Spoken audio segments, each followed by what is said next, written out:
ಕೊಪ್ಪಳ ಜಿಲ್ಲೆಯ ಕುಷ್ಟಗಿ ಪಟ್ಟಣದ ಶ್ರೀಬಸವ ಭವನದಲ್ಲಿ ಸ್ವಾತಂತ್ರ್ಯ ಹೋರಾಟಗಾರ ಮುರುಡಿ ಭೀಮಜ್ಜ ಪುಣ್ಯ ಸ್ಮರಣೆ ಆಚರಣಾ ಸಮಿತಿಯಿಂದ ಹಿರಿಯ ಸ್ವಾತಂತ್ರ್ಯ ಹೋರಾಟಗಾರ ಮಹಾ ತಪಸ್ವಿ ಮುರುಡಿ ಭೀಮಜ್ಜನವರ 69ನೇ ಪುಣ್ಯತಿಥಿ ಹಾಗೂ ಹಿರಿಯ ಸ್ವಾತಂತ್ರ್ಯ ಹೋರಾಟಗಾರ ಮಾಜಿ ಶಾಸಕ ಪುಂಡಲಿಕಪ್ಪ ಜ್ಞಾನಮೊಠೆರವರ 12ನೇ ಪುಣ್ಯ ಸ್ಮರಣೆ ಸಮಾರಂಭ ಕಾರ್ಯಕ್ರಮವನ್ನು ನಡೆಸಲಾಯಿತು. ಇನ್ನು ವಿಧಾನಸಭೆ ವಿರೋಧ ಪಕ್ಷದ ಮುಖ್ಯ ಸಚೇತಕ ಹಾಗೂ ಶಾಸನ ದೊಡ್ಡನಗೌಡ ಪಾಟೀಲ್ ಜ್ಯೋತಿ ಬೆಳಗಿಸುವ ಮೂಲಕ ಉದ್ಘಾಟಿಸಿ ಮಾತನಾಡಿದರು. ನಂತರ ಮಾಜಿ ಸಚಿವ ಅಮರೇಗೌಡ ಪಾಟೀಲ್, ತುಂಗಭದ್ರಾ ಅಣೆಕಟ್ಟು ಅಚ್ಚುಕಟ್ಟು ಪ್ರದೇಶ ಅಭಿವೃದ್ಧಿ ಅಧ್ಯಕ್ಷ ಹಸನಸಾಬ ದೋಟಿಹಾಳ, ಪ್ರಗತಿಪರ ರೈತ ದೇವೇಂದ್ರಪ್ಪ ಬಳುಟಗಿ, ಸಾಹಿತಿ ಅಲ್ಲಮಪ್ರಭು ಪಾಟೀಲ್, ಭೀಮಜ್ಜ ಮುರುಡಿ ತಪೋಭೂಮಿ ಸೇವಾ ಟ್ರಸ್ಟ್ನ ಪ್ರಧಾನ ಕಾರ್ಯದರ್ಶಿ ಅಮೃತರಾಜ ಜ್ಞಾನಮೊಠೆರವರು ಮಾತನಾಡಿದರು.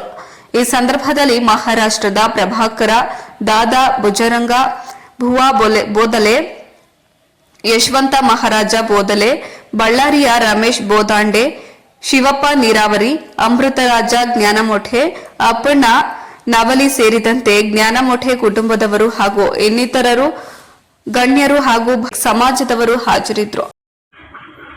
ಬಹುಶಃ ಇವತ್ತಿನ ಪೀಳಿಗೆಗೆ ಬರೀ ಸ್ವತಂತ್ರ ಸ್ಕೀಮ್ ಮಾತ್ರ ನಮಗೆಲ್ಲ ಕೂಡ ಗೊತ್ತಿರ್ತಕ್ಕಂಥ, ಆದರೆ ಕೈ ನೆನಪುಗಳು ನಡೀತಕ್ಕಂಥ ಘಟನೆಗಳು ಕೂಡ ನಾವು ಹೇಳ್ಕೊಡ್ಬೇಕಾಗ್ತದೆ. ಹಾಗಾಗಿ ಬರೀ ಕಾರ್ಯಕ್ರಮ ಮಾಡದೆ ಜ್ಞಾನಮೊಠೆ ಮತ್ತೊಂದವರು ಬೇರೆ ಬೇರೆ 2-3 ದಿವಸ ಕಾಲೇಜಿನಲ್ಲಿ ಕಾರ್ಯಕ್ರಮ ಮಾಡ್ತಕ್ಕಂಥದ್ದು, ಅದರ ಬಗ್ಗೆ ಉಪನ್ಯಾಸಗಳನ್ನು ಕೊಡಿಸ್ತಕ್ಕಂಥದ್ದು, ಆರೋಗ್ಯ ಶಿಬಿರವನ್ನು ಏರ್ಪಡಿಸ್ತಕ್ಕಂಥದ್ದು, ಹೀಗೆ ಬೇರೆ ಬೇರೆ ರೀತಿಯೊಳಗಡೆ ಕಾರ್ಯಕ್ರಮಗಳನ್ನು ಬಹಳ ರಚನಾತ್ಮಕವಾಗಿ ಕಾರ್ಯಗಳನ್ನು ಮಾಡಿ ಇವತ್ತು ಈ ಕಾರ್ಯಕ್ರಮ ಮಾಡ್ತಕ್ಕಂಥ ನಿಜರು ಕೂಡ ಬಹಳ ಸ್ವಾಗತ ಇದೆ ಅಂತಕ್ಕಂಥ ಮಾತು ಹೇಳಕ್ಕೆ ಬಯಸ್ತೀನಿ. ಇಲ್ಲಿ ಜನರು ಎಷ್ಟಿದ್ರು ಅಂತಕ್ಕಂಥದ್ದು, ಕ್ವಾಂಟಿಟಿ ಯಾವ ರೀತಿ ಜನ ಇದ್ರು ಅಂತಕ್ಕಂಥದ್ದು, ಈಗ ಬರೀ ಗಾಡಿಗೆ ರೊಕ್ಕ ಕೊಟ್ಟು ಬಂದು ಬಹಳ ಜನ ಬಂದ್ಬಿಡ್ತಾರೆ, ಆ ಪ್ರಶ್ನೆ ಬೇರೆ. ಅದ್ರ ಬಗ್ಗೆ ತಿಳುವಳಿಕೆ ಇರ್ತಕ್ಕಂಥವ್ರು 15 ಜನ ಇದ್ರು ಕೂಡ ಅವರಿಂದ ಇದನ್ನ ಈ ಪರಂಪರೆಯನ್ನು ಮುಂದುವರಿಸಿಕೊಂಡು ಹೋಗೋದಕ್ಕೆ ಏನು ನಡೆದೇ ಇದೆ ಈ ಕಾರ್ಯಕ್ರಮ, ಇದು ಬಹಳ ನಿಜವಾಗ್ಲೂ ಕೂಡ ಅರ್ಥಪೂರ್ಣ ಅಂತಕ್ಕಂಥ ಮಾತನ್ನ ಹೇಳಬೇಕು. ಪುಣ್ಯ ಸ್ಮರಣೆ ಆಗಬೇಕು. ಆ ಒಂದು ಪರಂಪರೆ ಮುಂದುವರಿಬೇಕು ಅಂತೇಳಿ ನಮ್ಮೆಲ್ಲರೂ ಹಿರಿಯರಾಗಿರ್ತಕ್ಕಂಥ ಪುಂಡಲಿಕಪ್ಪ ಜ್ಞಾನಮೊಠೆ ಅವರ ಆಸೆ ಆಗಿದೆ.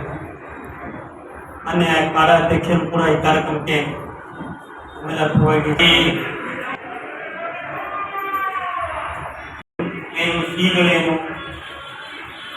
ಯಾಕೆ ಹುತಾತ್ಮರಾದರು, ಎಷ್ಟು ಜನ ಮಹಿಳೆಯರು ತಮ್ಮ ಮಾನವಕ್ಕೆ ಒಳಗಾದರು, ಅವೆಲ್ಲವೂ ಕೂಡ ಮುಂದಿನ ಪೀಳಿಗೆಗೆ ಬರೀ ಪುಸ್ತಕದ ಮೂಲಕ ಪುಸ್ತಕ ಓದ್ತೇವೆ, ಇತಿಹಾಸವನ್ನು ತಿಳ್ಕೊಳ್ತೇವೆ. ಆದ್ರೆ ಇಂಥ ಕಾರ್ಯಕ್ರಮ ಮಾಡಿದ್ರೆ ಬಹುಶಃ ಮನಸ್ಸೇವೆ ಶಾಸಕರಾಗಿ ಕೆಲಸ ಮಾಡಿರ್ತಕ್ಕಂಥದ್ದು ಪುಂಡಲಿಕಪ್ಪ ಜ್ಞಾನಮೊಠೆ ಇದೇನು ಅಂತಕ್ಕಂಥದ್ದು ನೆನಪು ಮಾಡ್ತಿರ್ತಾರೆ. ಬಹುಶಃ ಮರುವಳಿ ನಾನು ಭಾಳ ಸಲ ಹೇಳ್ತೇನೆ, ಮತ್ತೆ ನನ್ನ ತಂದೆಯವರು ಕೂಡ ಯಾವಾಗ ಹೇಳ್ತಾ ಇದ್ರು, ನಾನು ನೌಕರಿ ಮಾಡ್ಕೊಂತ ಬೇರೆ ಎಲ್ಲೂ ಹೋಗಬೇಕಾಗಿತ್ತು, ಆದರೆ ಪುಂಡಲಿಕಪ್ಪನವರು ಯಾಕೆ ರಾಜಕಾರಣಕ್ಕೆ ಬರಬಾರ್ದು ಅಂತೇಳಿ ನನ್ನ ಪ್ರೋತ್ಸಾಹಿಸಿ ಒಂದು ರಾಜಕೀಯಕ್ಕೆ ಬಂದರು ಅಂತಕ್ಕಂಥದ್ದು ನಾವು ಜ್ಞಾಪಕ ಮಾಡ್ಕೊಳ್ತೇವೆ. ಅವರಿಂದ ಪ್ರೇರಣೆಗೊಂಡು ರಾಜಕೀಯಕ್ಕೆ ಬಂದು ಜನಸೇವೆಯನ್ನು ಮಾಡಿರ್ತಕ್ಕಂಥ